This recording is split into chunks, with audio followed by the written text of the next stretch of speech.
Timnas Indonesia sering menaturalisasi pemain di posisi striker dan bek tengah. Namun, sejak dulu hingga sekarang, Indonesia tidak pernah kehilangan winger yang berkelas. Kita dikaruniai oleh sayap hebat yang melegenda yang bahkan diantaranya sempat viral di media seluruh dunia. Ada penyebab di balik tradisi winger hebat milik Indonesia. Cetak Gol akan coba mengulasnya sebagai berikut.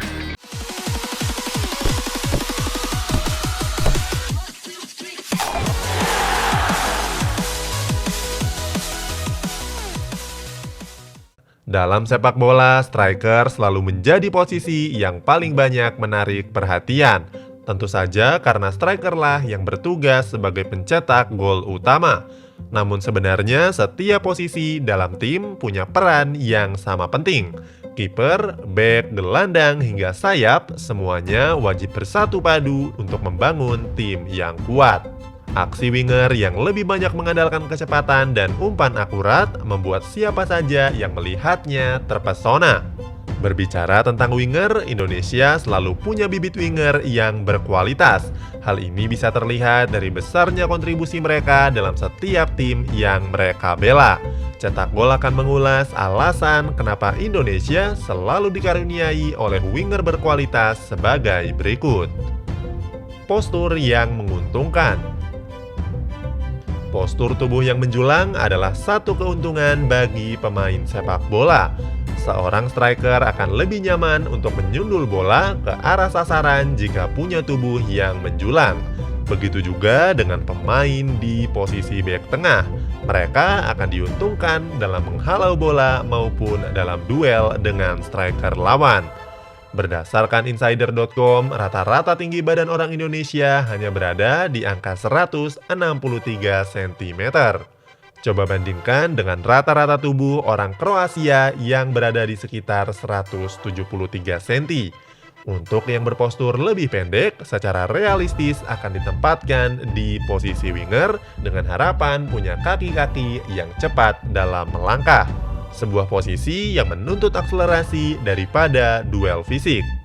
Winger pendek akan berperan sebagai pembangun serangan, sedangkan striker tinggi sebagai predator di depan gawang. Formula ini memang seringkali terbukti sukses. Sebagai contoh, Marco Simic dan Rico Simanjuntak. Di Liga 1 2019 lalu, Simic mencetak 28 gol dan hanya 2 assist.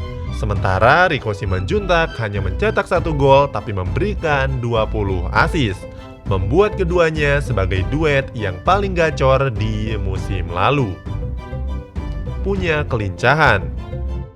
Menurut sebuah artikel dari BBC, postur tubuh yang pendek lebih diuntungkan ketika berbicara soal kelincahan. Dengan postur pendek, impuls saraf lebih cepat menuju otak. Ini berpengaruh kepada refleks pemain yang lebih cepat dalam banyak skenario.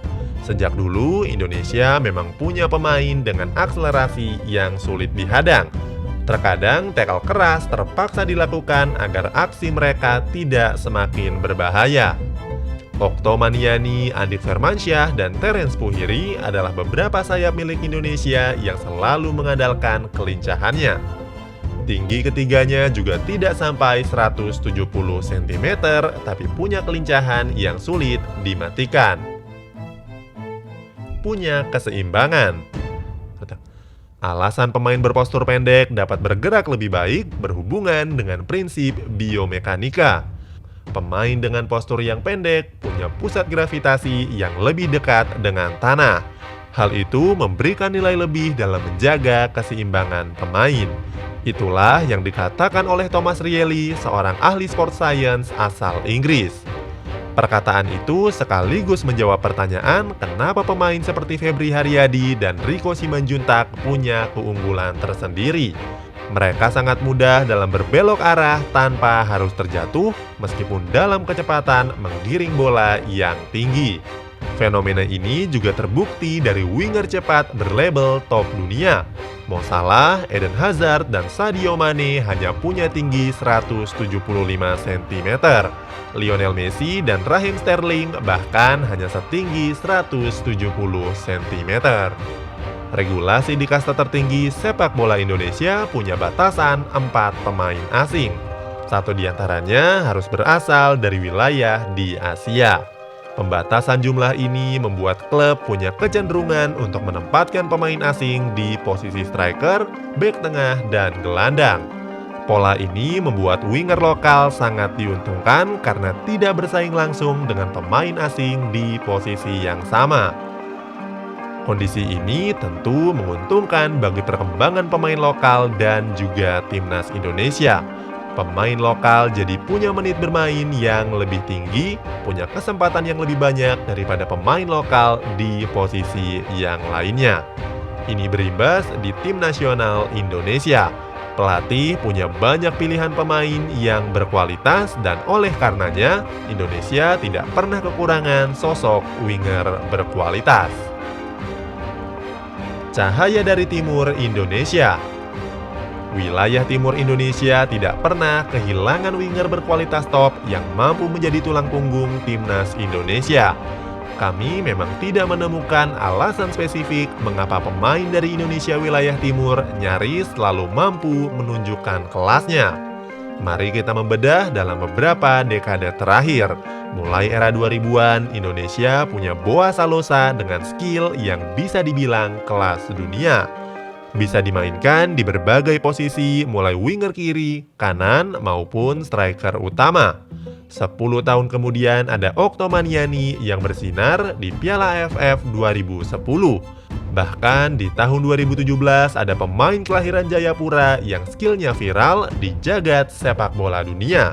Saat itu Terence Puhiri melakukan soloran saat Borneo FC menghadapi laga derby Kaltim melawan Mitra Kukar.